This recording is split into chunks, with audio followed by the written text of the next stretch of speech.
যে কোনো জুস আমার খুব পছন্দ, এতটাই ফেভারিট যেটার সাথে আমি কোনো কিছুর সাথে তুলনাই করতে পারি না। এটার কোনো উদাহরণ আমি টানবো না, এটা ভীষণ ফেভারিট খাবার আমার। আর গরমের দিন আসলে তো কোনো কথাই নেই। আসসালামু আলাইকুম বন্ধুরা, কেমন আছেন আপনারা? আলহামদুলিল্লাহ আমি ভালো আছি। আজকে আমি জুস বানাবো। আর এখন তরমুজ চলে আসছে, যেহেতু চিন্তা করলাম একটু কালারফুল দেখতেও ভালো লাগবে। সারাদিন রোজার পরে এইরকম তরমুজের জুস খেতে খুবই ভালো লাগে। তো তরমুজ এমনিও ঠান্ডা করে খেলেও ভালো লাগে, জুস করলে আরও বেশি ভালো লাগে। আমি এখানে তরমুজগুলো দিয়ে দিচ্ছি, আর সাথে কিছু বরফ দেব, কিছু বিট লবণ দেবো, চিনি দিব।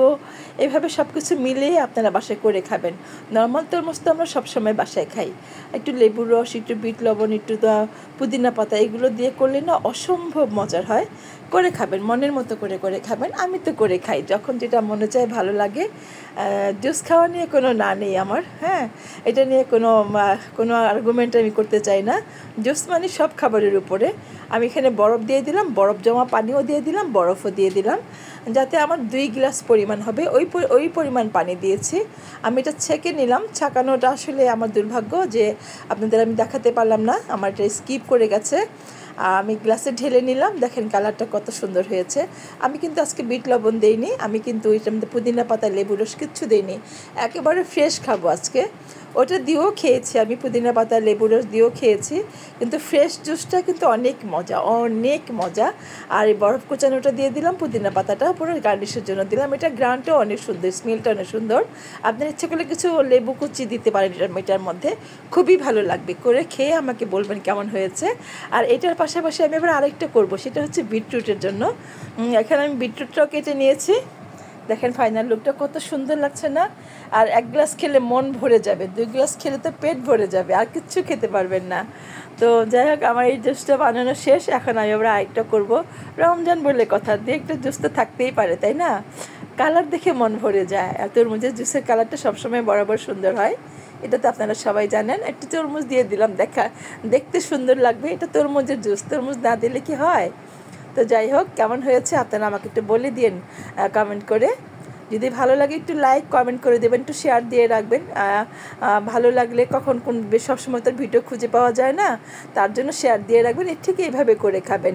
আর আমি এখন আবার বিটরুট কেটে নিয়েছি। বিটরুটটাও আমি সুন্দর ছোট ছোট করে কিউব করে কেটে নিয়েছি। এটাও আমি আসলে মাঝে মাঝে এরকম হয়, ভেজা হাত দিয়ে ক্লিক করলে না, আর সেটার অনেক সময় ছবি আমার স্কিপ করে যায়। এটা আমার দুর্ভাগ্য যে আমি একাই করি।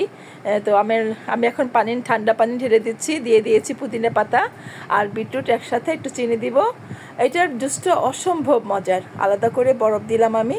বরফটা কিন্তু পরে দিয়েও খেতে পারেন আপনাদের ইচ্ছে মতো।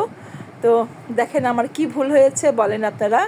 এরকম ভুল হয়ে যায় মাঝে মাঝে, তখন খুব কষ্ট লাগে। আমি এইটাও ছেঁকে নিতে তো আপনারা সবাই জানেন। তারপর আমি ছাঁকানোটা একটু দেখাবো, সেটা কিন্তু দেখাতে পারলাম না, সরি। তো আমার রসটা কত সুন্দর, জুসটা কত সুন্দর হয়েছে। বিটরুটের জুসটা কিন্তু ভীষণ ভালো। একটু লেবু দিবেন, একটু বিট লবণ দিবেন, একটু লবণ দিবেন, অনেক টেস্টি হয়। অল্প করে 1 চিমটি করে লবণ দিবেন, 1 চিমটি বিট লবণ দিবেন, একটু লেবু রস থাকলে দিয়ে দিবেন। আমি তো এটার মধ্যে পুদিনা পাতা দিয়েছি। পুদিনা পাতার ফ্লেভারটা, স্মেলটা আমার খুব ভালো লাগে। আপনারা ইচ্ছে করলে দিবেন, না হলে না দিবেন। আর লেবুর রসটা অবশ্যই দেওয়ার চেষ্টা করবেন। লেবুর রস দিলে কিন্তু সুন্দর একটা ফ্লেভার আসে, অথবা লেবু কেটেও দিয়ে দিতে পারেন এটার সাথে। দেখেন ফাইনাল লুকটা কত সুন্দর হয়েছে, কত সুন্দর কালার, দেখেই মন ভরে যাচ্ছে, তাই না? বন্ধুরা, যারা এতক্ষণ আমার সাথে ভিডিওটি দেখলেন, সবাইকে অনেক অনেক ভালোবাসা জানাচ্ছি আমার পাশে এতক্ষণ থাকার জন্য। ছোট করে একটু কমেন্ট করে বলবেন কেমন হয়েছে। দেখা হবে নতুন কোনো রেসিপি নিয়ে। সে পর্যন্ত সবাই ভালো থাকেন। আল্লাহ হাফিজ।